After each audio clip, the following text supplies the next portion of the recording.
Hello everyone, welcome to Pihu की class. देखिए, आज हम कर रहे हैं क्लास 5 है, सब्जेक्ट हमारा मैथ है। उसका हमने एक टेक्स्ट पेपर प्रिपेयर किया है बच्चों के लिए। देखिए, अभी बच्चों के ना एग्ज़ाम भी आ रहे हैं, तो बच्चे ना इसको बहुत अच्छे से कर पाएंगे अभी। तो इसीलिए ना हम एक टेस्ट पेपर बनाया है, तो आप बच्चों को इसको ज़रूर कराएं। ये प्रैक्टिस के लिए उनके लिए बहुत मोस्ट इम्पोर्टेंट टॉपिक्स हमने इसमें लिए हैं। क्लास 5 के जितने भी टॉपिक्स हैं वो हमने इसमें हैं, तो आप इसको ज़रूर बच्चों को प्रिपेयर कराएं। ये वर्कशीट्स कलरफुल भी होती हैं, तो बच्चों के लिए हेल्पफुल भी रहती हैं। ओके, चलिए स्टार्ट करते हैं। देखिए, हमने जो इसमें फर्स्ट क्वेश्चन लिया है वो है हमारा tick the correct answer. Okay, जिसमें हमारा फर्स्ट क्वेश्चन है price of something which is sold is called. Okay, तो इसका ऑप्शन है number 1 profit, cost price, selling price या गोन। ये कह रहा है price of something which is sold, यानी सोल्ड इज कॉल्ड, यानी सोल्ड मीन्स होता है बेचना। तो जो हम बेचते हैं उसे हम क्या कहते हैं? इट मीन्स उसको हम सेलिंग प्राइस कहते हैं। तो इसका राइट आंसर क्या होगा? Selling price. सेकंड है ऑप्शन, इसमें क्वेश्चन है इसमें a line segment has how many and points. ये मोस्ट इंपोर्टेंट क्वेश्चन होता है, ये आता ही आता है क्लास पॉइंट, ये इंपॉर्टेंट है, क्लास एग्जाम में आता है क्वेश्चन। इसमें लाइन सेगमेंट बताने हैं, एंड पॉइंट्स जो होते हैं वो कितने होते हैं। ओके, तो 1 होते हैं, 2 होते हैं, 3 होते हैं या 4 होते हैं। तो इसका आंसर होता है लाइन सेगमेंट्स के जो एंड पॉइंट्स होते हैं वो होते हैं आपके 2। नेक्स्ट क्वेश्चन है इसमें how many faces does a corn have. Okay, तो जो कॉर्न होती है शेप, उसकी कितने फेसेस होते हैं? कॉर्न के जो फेसेस होते हैं वो होते हैं आपके 2। Right answer is 2। Question number 3 है आपका कन्वर्ट 5 डेज इंटू हावर्स, यानी 5 डेज को हमें हावर्स में कन्वर्ट करना है। ओके, तो कैसे करेंगे? देखिए, हावर्स बताना है तो हम आपको कन्वर्ट कर रहे हैं। जैसे 5 डेज का पहले 1 डे का निकालेंगे। 1 डे में 24 आवर होते हैं आपके, ठीक है। तो आप लोग क्या करेंगे, फिर 5 का मल्टीप्लाई करेंगे 24 से। ओके, तो 5 का जब हम मल्टीप्लाई करेंगे 24 से तो आपका जो आंसर आएगा वो होगा 120। ओके, तो इसका जो राइट आंसर है 120 is the right answer. Okay, चलिए नेक्स्ट क्वेश्चन है इसमें फिलिंग द ब्लैंक्स। अभी सेकंड क्वेश्चन है, इसमें क्या लिखा है profit is equal to, profit का फॉर्मूला क्या होता है? एसपी माइनस सीपी, यानी selling price minus cost price. ठीक है, चलिए नेक्स्ट है, ये भी इंपोर्टेंट क्वेश्चन है। Mid point of the base line is called dash of the protractor, यानी जो प्रोटेक्टर जो होता है, जो मिड पॉइंट होती है उसकी बेस लाइन, उसको क्या कहते हैं? तो इसका जो आंसर होगा वो होगा सेंटर। क्या होगा? Mid point of the base line is called the centre of the protractor. ठीक है, नेक्स्ट है a dice is in the shape of, यानी जो डाइस की जो शेप होती है वो कैसी होती है? डाइस की जो शेप होती है वो होती है क्यूब। ओके, नेक्स्ट है a dash has length, breadth and height. Okay, तो जो लेंथ, ब्रेड्थ एंड हाइट होती है वो किसकी होती है? आ 3D शेप्स। इसका जो आंसर होगा वो होगा 3D शेप्स। ठीक है, चलिए अब इसमें नेक्स्ट हमारा जो क्वेश्चन आता है वो हमें इवेल्युएट करना है। जैसे हमें कॉस्ट प्राइस दिया हुआ है, ठीक है, एसपी मतलब होता है सेलिंग प्राइस, ये दिया हुआ है, तो हमें प्रॉफिट होगा या लॉस होगा वो हमें बताना है। ठीक है, कॉस्ट प्राइस है 280, सेलिंग प्राइस 420। आप देखिएगा अगर बच्चों, अगर कॉस्ट प्राइस कम है और सेलिंग प्राइस ज्यादा है, इसका मतलब है कि हमें प्रॉफिट होगा इसमें, क्योंकि हमने इतने की खरीदी है, यानी परचेज हमने इतनी, कॉस्ट प्राइस जितने की हमने है हमारे पास, बेचना यानी सेलिंग प्राइस, वो हमने इतना का सेल किया है, तो ये और ये ज्यादा है। अगर ये ज्यादा होता है सेलिंग प्राइस, इट मीन्स यहाँ प्रॉफिट है। ठीक है, तो आंसर निकालेंगे हम। सेलिंग प्राइस हमारा ये है, कॉस्ट प्राइस हमारा ये है, तो प्रॉफिट का फॉर्मूला होता है आपका एसपी माइनस सीपी। प्रॉफिट का फॉर्मूला क्या होता है? SP minus CP. तो एसपी में से अगर हम 420 माइनस 280 कर देते हैं तो हमारा प्रॉफिट निकल के आ जाएगा कि हमारा प्रॉफिट कितना हुआ है, तो आंसर आ जाएगा इसका 140। नेक्स्ट है सीपी यानी कॉस्ट प्राइस 685 है, एसपी यानी सेलिंग प्राइस 350 है, प्रॉफिट हो गया लॉस होगा। आप देखिएगा, हमने अभी बताया था अगर सेलिंग प्राइस कम हो तो आपका और कॉस्ट प्राइस ज्यादा हो तो यहाँ पे लॉस हो रहा है। ठीक है, क्योंकि हमने जो सेल किया है वो हमने कम किया, लेकिन हमने परचेज जो किया वो ज्यादा में था, हमारा प्राइस कॉस्ट जो थी उसकी जो सामान की थी, तो यहाँ पे हमारा लॉस हो रहा है। ठीक है, तो यहाँ पे जो लॉस का फॉर्मूला होता है तो वो क्या लगेगा आपका? तो तो आप फॉर्मूला लगाएंगे तो इसका जो आंसर आएगा, तो लॉस का फॉर्मूला होगा आपका CP माइनस SP। ठीक है, तो 685 माइनस 350, तो आंसर आ जाएगा आपका 335। ओके, चलिए नेक्स्ट है आपका CP यानी कॉस्ट प्राइस दिया हुआ 815, लॉसेस है इसमें 118 का, तो यहाँ पे सेलिंग प्राइस निकालना है। ठीक है, अगर लॉस दिया हुआ होता है, सेलिंग प्राइस निकालना है आपका, तो आप कैसे निकालेंगे? तो इसमें फॉर्मूला लगाते हैं आपके, selling price is equal to CP minus loss, CP minus loss. तो निकाल देंगे कैसे? CP आपका है 816 माइनस लॉस है आपका 118, तो आंसर कितना आ जाएगा आपका 698। चलिए फोर्थ क्वेश्चन है आपका कॉस्ट प्राइस यानी CP दिया हुआ है 785 और प्रॉफिट दिया हुआ है इसमें 102, और यहाँ पे CP निकालना है, SP निकालना है यानी सेलिंग प्राइस निकालना है। अगर प्रॉफिट दिया हुआ होता है तो सेलिंग प्राइस का जो फॉर्मूला होता है वो आता है आपका SP is equal to CP plus profit. ठीक है, तो देख लेते हैं हम, CP हमारा है 785 और हमारा प्रॉफिट कितना दिया हुआ है 102। ठीक है, तो इनको दोनों को ऐड करते हैं तो आंसर निकल के आता है हमारा 887। ठीक है, चलिए नेक्स्ट क्वेश्चन देखते हैं। The cost of 2 books is ₹40 and the cost of 4 pencil is ₹40।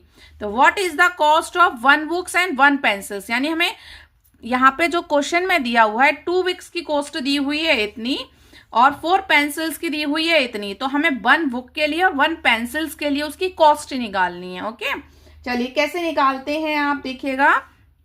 पहले हम 1 के लिए निकाल लेते हैं cost of 2 books. Cost of 2 books कितना है ₹40, तो हम 1 बुक के लिए निकाल लेते हैं कॉस्ट ऑफ 1 बुक। 1 बुक की कॉस्ट फिर कितनी आ जाएगी, तो हम यहाँ पे क्या हो जाएगा 40 का डिवाइड हो जाएगा 2 से, तो आंसर आ जाएगा आपका ₹20। ठीक है, चलिए इसी में एक और क्वेश्चन दिया हुआ है, आपको निकालना है कॉस्ट ऑफ 4 पेंसिल्स। अब यहाँ पे 4 पेंसिल्स की कॉस्ट दी हुई है ₹40। ओके, तो यहाँ पे कॉस्ट ऑफ 1 पेंसिल्स की निकालेंगे हम। सेम प्रोसेस इसमें भी रहेगा, हमें 1 के लिए निकालना है, तो 40 डिवाइड 4, तो आंसर आ जाएगा आपका 10। ठीक है, चलिए इसी में हमारा जो नेक्स्ट क्वेश्चन रहता है वो रहता है a fruit seller purchased 124 dozen of bananas for 12,558। He sold it for ₹2.50 per banana. Per banana मतलब एक banana. Find the amount of profit और लॉस ऑफ फ्रूट सेलर। तो फ्रूट सेलर का प्रॉफिट होगा या लॉस होगा वो हमें यहाँ पे निकालना है। ठीक है, चलिए पहले हम देख लेते हैं 124 डोजन ऑफ बनानास। ठीक है, तो कैसे आ जाएंगे यहाँ पे 124 डोजन बनाना कैसे निकालेंगे?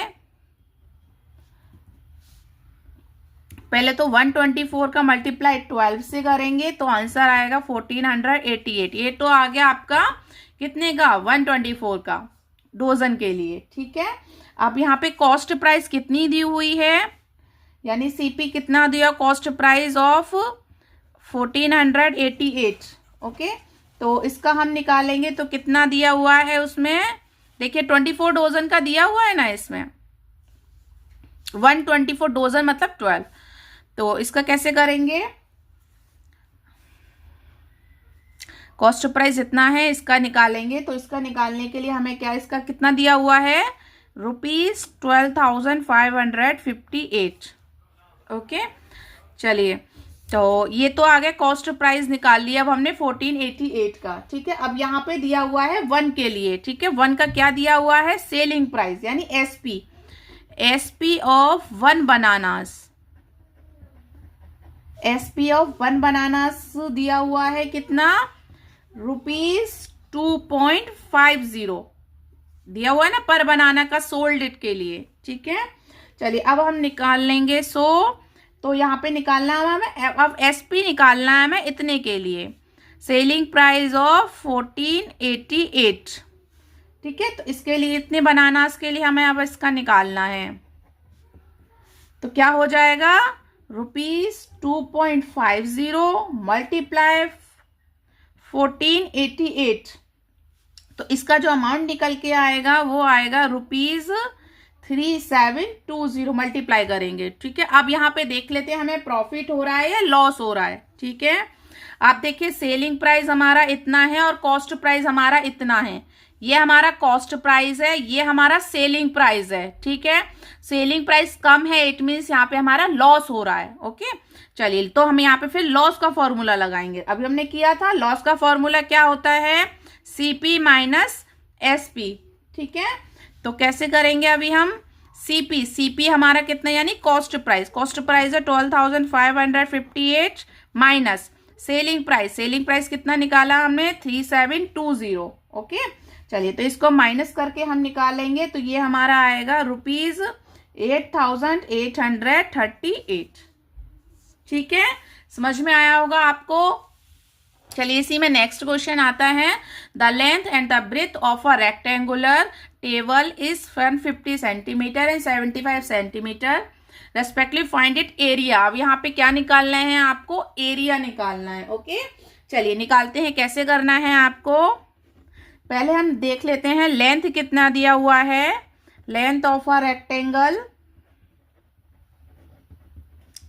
देखिए यहाँ पे देखेंगे लेंथ दिया हुआ है 150, ब्रेथ दिया हुआ है इतना। तो हम पहले लिख लेते, देखो फॉर्मेट ऐसे ही होता, आप आराम से लिखिएगा क्योंकि इसके भी मार्क्स मिलते हैं आपको फॉर्मेट के लिए भी। ठीक है, चलिए जो यहाँ पे लेंथ दिया हुआ है आपका 150 सेंटीमीटर। ठीक है, अब हम निकाल लेते हैं ब्रेथ लिख लेते हैं, ब्रेथ ऑफ अ रेक्टेंगल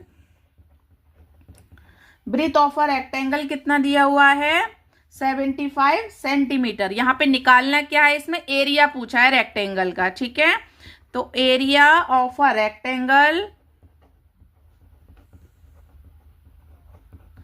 तो एरिया ऑफ अ रेक्टेंगल का फॉर्मूला क्या होता है आपका, लेंथ इंटू ब्रेथ। ओके, चलिए तो लेंथ आपका कितना दिया हुआ है 150 मल्टीप्लाई ब्रेथ कितना दिया हुआ है आपका 75। इन दोनों का हम मल्टीप्लाई करते हैं तो आंसर आएगा हमारा 11,250 और आंसर होगा सेंटीमीटर 2 यानी स्क्वायर मीटर में। ओके, ये क्वेश्चन होता है, एक लास्ट क्वेश्चन और आता है कि मोस्ट इंपॉर्टेंट क्वेश्चन है, ये भी एग्जाम में आता है। ये क्वेश्चन है, the number of people in the show are given week, represent information in a bar graph. यहाँ पे क्या है, आपको बार ग्राफ बनाना होता है। ठीक है, बार ग्राफ आप लोग जानते हो कैसे बनता है, यहाँ पे डेज दिए हुए हैं, पीपल्स दिए हुए हैं। नॉर्मली सिंपल सा हमें एक लाइन खींचना रहता है, इस पेज पे आप देखिएगा जैसे हम कर रहे हैं वैसे ही आपको बार ग्राफ बनाना होता है। ये आपको लाइंस खींचनी होती हैं। ठीक है, देखिए ये हमने लाइंस किया। देखिए एक तरफ हम लोग यहाँ पे लिखते हैं डेज, यहाँ पे हमको लिखना है डेज। ठीक है, और दूसरी साइड हमको लिखना रहता है नंबर ऑफ पीपल। ओके, चलिए हम यहाँ पे देखिए पहले लिख लेते हैं डेज, यहाँ पे हम, और इस साइड हम ऐसे करके लिखते हैं नंबर ऑफ पीपल। ठीक है, तो डेज लिख लेंगे पहले, तो जो यहाँ पे लिखे हुए हैं जैसे Monday, Tuesday, Wednesday, Thursday, Friday, Saturday और संडे, ये डेज लिखे हुए हैं। अब देखिए यहाँ पे इनकी ये भी लिखा हुआ है नंबर ऑफ पीपल्स कितने हैं। ठीक है, तो उसके लिए हमें देखो कितने कितने का वो हो रहा है इसमें। पहले तो हम देख लेते हैं गैप। देखिए 500 का है तो हम भी ऐसे ही कर लेते हैं, first 500, second 1000, then 1500, then 2000, then 2500, 3000, 3500, 4000, 4500, 5000। Next हमारा रहेगा 5500,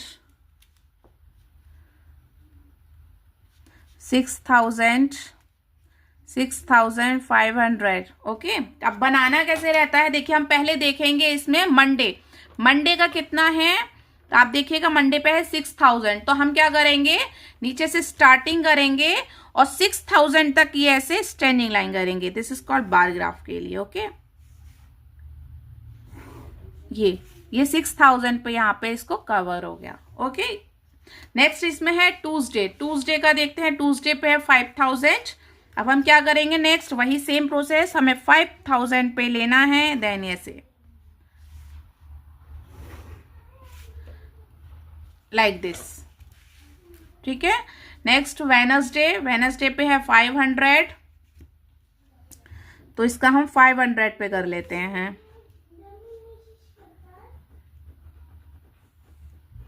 ठीक है, और थर्सडे का है आपका 4,000।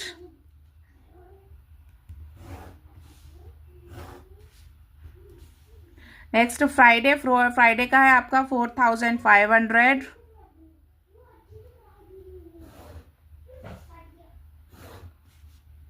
सैटरडे का है 2,500। देखो बच्चों, ये मोस्ट इंपोर्टेंट क्वेश्चन है जो हमने कराया, बायोग्राफी पेपर में आता ही आता है, तो इसीलिए आपको इसका प्रैक्टिस करना है। ठीक है, संडे में है आपका 3,000। ये आपको ऐसे बनाना होता है। ठीक है, ये वर्कशीट्स हैं आपकी, आप इनको जरूर प्रैक्टिस कीजिएगा। Thank you.